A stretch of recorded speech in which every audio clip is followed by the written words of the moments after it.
আমার এই বাংলার মাটির ধর্ষণ, রাহাজানি, ডাকাতি, ছিনতাই, খুন খারাপি ততদিন পর্যন্ত বন্ধ হবে না যতদিন পর্যন্ত বাংলার সংসদে কোরআন এবং সুন্নাহর আইন পাস না হবে। কথা বলা ঠিক না?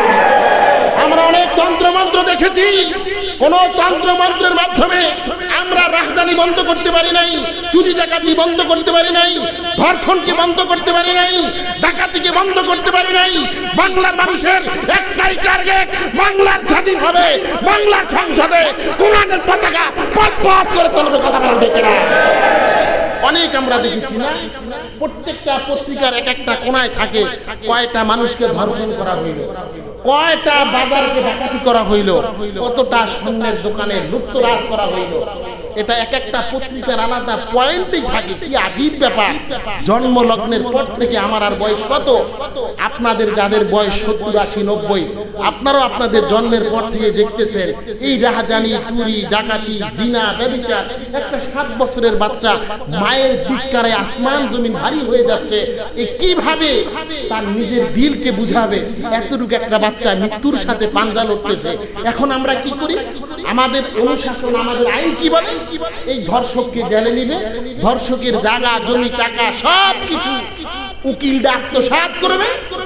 এই ধর্ষককে কিছুদিন যাওয়ার পরে সমস্ত সম্পদগুলোকে খাওয়ার পরে এখানে টাকা দাও, উকিলকে টাকা দাও, সেখানে টাকা দাও, কি হবে? এই ধর্ষককে ছেড়ে দেওয়া হবে। যখন চুরি হয়, ডাকাতি হয়, রাহাজানি হয়, এই চোরকে যখন জেলের মধ্যে ভরা হয় তখন এই চোর কি হয়? জেলের ভিতরে দীর্ঘদিন থাকার কারণে তার পরিবার, ধন সম্পদ, অর্থগুলো উকিলের পিছনে খরচ করে। উকিল এক সময় চোরকে ছেড়ে দেয়। আগে করছে চুরি, এখন জেল থেকে বের হয়ে এখন আর সে চুরি না, তার উচ্চতা বেড়েছে, এখন সে চুরি করে না, সে ডাকাতি করে, সে ডাকাতির সদস্য হয়ে গেছে। আমরা দেখি যখন কোনো ডাকাতকে যখন কোনো জেলে বন্দী করা হয় তখন পরিবারের পক্ষ থেকে মামলা থেকে মুক্তি পাওয়ার জন্য হাজারো লক্ষ লক্ষ টাকা খরচ করা হয়। তখন ওই ডাকাত আর ডাকাত থাকে না। জেল থেকে বের হওয়ার পরে যেই টাকাগুলো উকিলের পিছনে আদালত চত্বরে খরচ করা হয়, এই টাকাগুলোকে উত্তোলন করার জন্য এখন সে আর ডাকাতের পথকে সে অবলম্বন করে না, সে বেছে নেয় কিভাবে আমি আমার পরিবার পরিচালনা করব, যে কোনো মূল্য হোক। যেই টাকাগুলো আমাকে সারাইতে খরচ হয়েছে এই টাকাগুলোকে যে কোনো মূল্যে উত্তোলন করতেই হবে। তখন সে ডাকাতি করে না, তখন সে সন্ত্রাসের পথকে বেছে নেয়। অসহায় মানুষগুলো যখন রাস্তা দিয়ে চলাচল করে, রাস্তার গাড়িগুলোকে অ্যাটাক করে মানুষ থেকে ওপেনলি চাঁদাবাজি করে। ওই মা বাবা কতই না হতভাগা, যেই মা বাবা সন্তানগুলো সময়ের চাঁদাবাজ হয়, সময়ের ডাকাতি হয়, কতটা ভয়ঙ্কর পরিস্থিতি হবে মৃত্যুবরণ করার পরে এখন বোঝা যাবে না। এই জন্য মুহতারাম হাজরিন, দিলের ভিতরে তামান্না রাখেন, তামান্না রাখেন। এমন কোনো মা বাবা নাই যেই মা বাবা চায় না তার সন্তানটা স্কুল থেকে, কলেজ থেকে নিরাপদে বাসায় ফিরে আসুক। সকলেই চায়, সকলেই চায় আমি বাজার থেকে নিরাপদে ফিরে আসি, সকলেই চায় ব্যাংক থেকে টাকার পোটলাটা নিরাপদে বাসা পর্যন্ত ফিরে আসুক। কিন্তু আপনি বাসা পর্যন্ত আসতে পারবেন কি পারবে না কোনো গ্যারান্টি নেই। আইন খাতা কলমে থাকলেও সেটা কোনো বাস্তবতায় নাই। এই জন্য দিল দ্বারা তামান্না করেন কোরআন এবং সুন্নাহ যেটা বলে সেটা আপনারা মানবেন।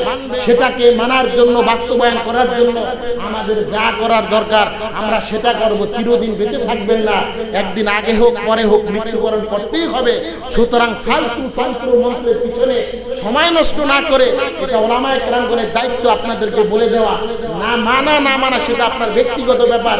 মিম্বর থেকে কোনো সত্য বলার পরেও যদি গরিমসি করেন না মানার ব্যাপারে, যেমন কোরআনে আছে যখন কোনো চোর চুরি করে তার একটা হাতকে তোমরা কেটে দাও, তাও সব চোর না। যে সমস্ত চোররা স্বভাবের চোর, তার ধন সম্পদের অভাব নাই, কিন্তু তারপরেও তার স্বভাবের সাথে খারাপ এমন ভাবে আসক্ত হয়েছে, এখন তার কাজেই, তার কর্মই চুরি করা। ইসলাম বলে যখন প্রথম চুরি করবে তার বাম হাতের এই কবজিটা কেটে দাও। একটা কবজি কাটার কারণে যদি বাংলাদেশের হাজারো যুবকের জীবনটা পরিবর্তন হয়ে যায়, সমস্যাটা কি? কোথাও কোনো সমস্যা নাই, তাও ওপেনলি হাজারো লক্ষ মিডিয়াকে সামনে রেখে এটা ইসলাম বলে। আর আমরা কি করি?